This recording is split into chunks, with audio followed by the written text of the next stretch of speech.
मेरे YouTube channel ऋतु study points में। आज हम आपके लिए टॉपिक लेकर आए हैं विद्युत क्षेत्र यानी कि इलेक्ट्रिक फील्ड। तो इसकी बात करते हैं। क्या होता है कि अगर एक मेरे पास आवेश Q है तो इसके चारों ओर एक अपना क्षेत्र होगा। जैसे कि इसका ये अपना क्षेत्र है। अगर इस क्षेत्र के अंदर कोई और आवेश को हम लाते हैं या कोई और आवेश आता है तो ये उस पर एक बल लगाता है जिसे बोलते हैं विद्युत बल। और वो विद्युत बल होता कैसा है? वो विद्युत बल होता है या तो आकर्षण होगा या प्रतिकर्षण, दोनों प्रकार का हो सकता है। जैसे कि अगर ये आवेश धनात्मक है तो अगर हम इसके अंदर कोई धनात्मक आवेश लेकर आते हैं तो बल कैसा होगा? प्रतिकर्षण होगा, क्योंकि हमें पता है प्लस और प्लस में क्या होता है? प्रतिकर्षण होता है। यानी कि जो समान आवेश होते हैं उनमें होता है प्रतिकर्षण और जो विपरीत आवेश होते हैं उनमें होता है आकर्षण। तो इस प्रकार अगर हम यहाँ पर कोई अन्य आवेश लेकर आते हैं तो ये उस पर बल लगाएगा। जैसे ये पॉइंट P है, यहाँ पर हम कोई दूसरा आवेश लेकर आए तो ये उस पर बल लगाएगा। वो बल आकर्षण बल भी हो सकता है और वो बल प्रतिकर्षण बल भी हो सकता है। अगर आवेश समान होंगे तो वो बल प्रतिकर्षण बल होगा और वो आवेश अगर अलग अलग होंगे तो वो प्रतिकर्षण बल होगा। उसके बाद अब इसकी परिभाषा देख लेते हैं। इसकी परिभाषा होगी क्या? तो देखिए विद्युत क्षेत्र क्या होता है। जैसे किसी आवेश के चारों ओर का वह क्षेत्र, जैसे कि एक आवेश है मेरे पास Q, तो इसके चारों ओर का वह क्षेत्र जिसमें कोई अन्य अल्प आवेश, जैसे ये मैंने Q ले लिया तो यहाँ पर अगर दूसरा कोई आवेश होगा, जैसे कि ये दूसरा आवेश अन्य कोई छोटा, अल्प मतलब होता है छोटा, तो कोई अन्य आवेश विद्युत बल कैसा हो सकता है? आकर्षण या प्रतिकर्षण, दोनों प्रकार का हो सकता है। तो विद्युत बल का अनुभव करता है विद्युत क्षेत्र कहलाता है। तो वो क्या कहलाएगा? विद्युत क्षेत्र। यानी कि किसी आवेश के चारों ओर का वह क्षेत्र जिसमें कोई अन्य अल्प आवेश आकर्षण या प्रतिकर्षण बल का अनुभव करता है वो क्या कहलाता है? उसका विद्युत क्षेत्र कहलाता है।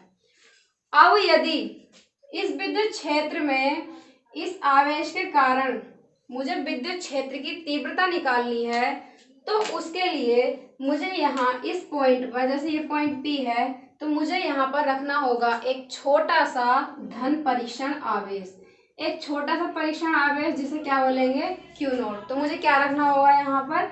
Q note. इस Q के कारण इसके विद्युत क्षेत्र में इस बिंदु पर अगर मुझे विद्युत क्षेत्र की तीव्रता निकालनी है तो यहाँ पर मुझे रखना होगा एक अल्प आवेश जिसे बोलते हैं हम परीक्षण आवेश। तो ये क्या हो जाएगा? इसका विद्युत क्षेत्र, और ये होता है परीक्षण आवेश। तो अब हम बात करते हैं विद्युत क्षेत्र की तीव्रता। तो सबसे पहले हम देख लेते हैं उसके बारे में, स्टेटमेंट देख लेते हैं। अब जैसे एक आवेश है Q, यानी कि अगर इस आवेश Q के कारण इसके विद्युत क्षेत्र में मुझे किसी बिंदु पर विद्युत क्षेत्र की तीव्रता ज्ञात करनी है तो उसके लिए मुझे इसके विद्युत क्षेत्र में एक छोटा सा धन परीक्षण आवेश रखना होता है।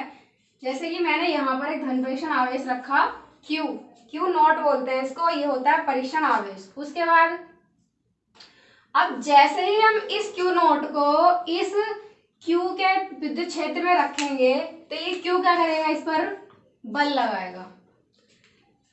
जैसे ही हम इस Q नोट को इस Q के विद्युत क्षेत्र में रखेंगे ये Q पर बल लगाएगा।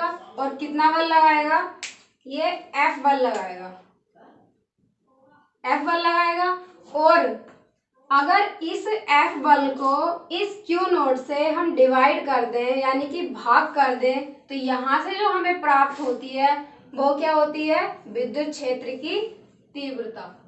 यानी कि हम ये बोल सकते हैं कि विद्युत क्षेत्र में रखे परीक्षण आवेश पर, ये परीक्षण आवेश हो गया, तो विद्युत क्षेत्र में रखे परीक्षण आवेश पर लगने वाले विद्युत बल को उस आवेश के परिमाण यानी कि Q नोट द्वारा विभाजित करने पर विद्युत क्षेत्र की तीव्रता प्राप्त होती है।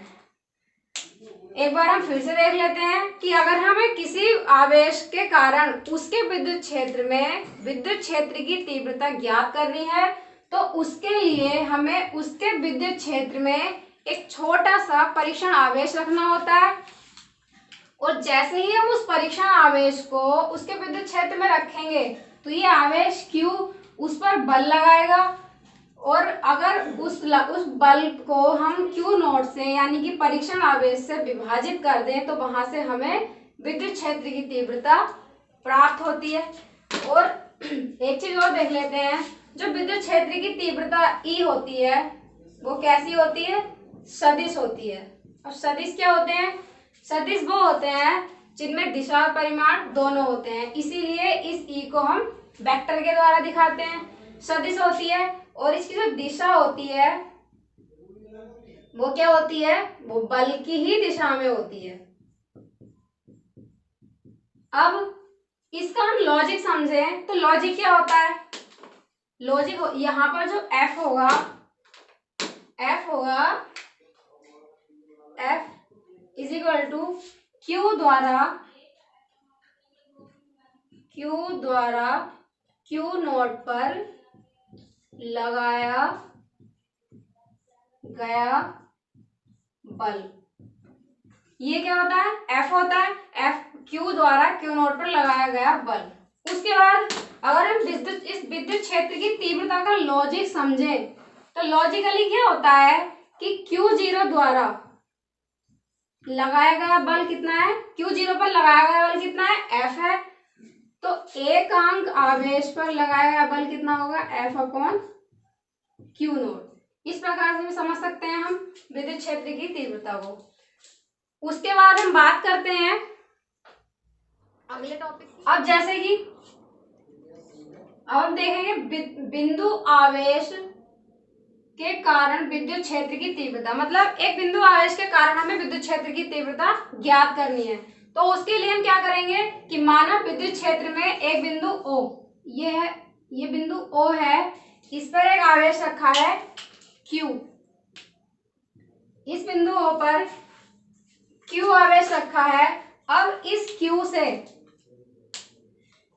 से R दूरी पर, मान लिया ये R दूरी है, इससे R दूरी पर एक बिंदु हमने P मान लिया और उस P पर क्या करनी है, हमें विद्युत क्षेत्र की तीव्रता ज्ञात करनी है। तब माना इस बिंदु P पर एक छोटा सा आवेश रखते हैं हम Q नॉट, तो हमें इस बिंदु, ये इसका जैसे पूरा इसका ये विद्युत क्षेत्र है, इस विद्युत क्षेत्र में एक बिंदु O है, O से R दूरी पर दूसरा बिंदु P है। इस बिंदु P पर इसके कारण यानी कि Q के कारण हमें विद्युत क्षेत्र की तीव्रता ज्ञात करनी है। तो यहाँ लिखेंगे हम परीक्षण आवेश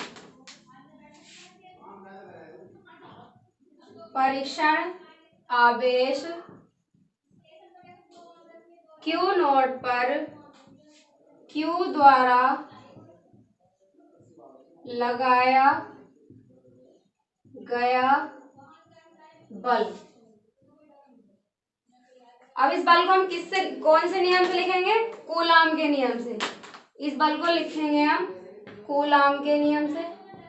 कूलाम का नियम पहले ही पढ़ चुके हैं, कूलाम के नियम से। अब कूलाम का नियम होता है यानी कि जो बल होगा वो जाएगा F is equal to 1/4 pi epsilon 0 Q not upon R square.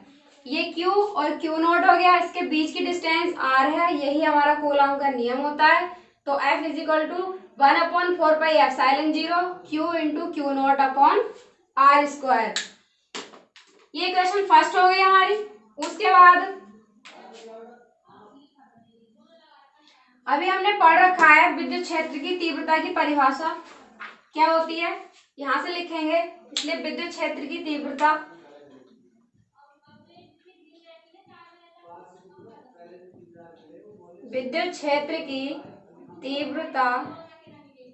E बराबर होती है F अपॉन Q0।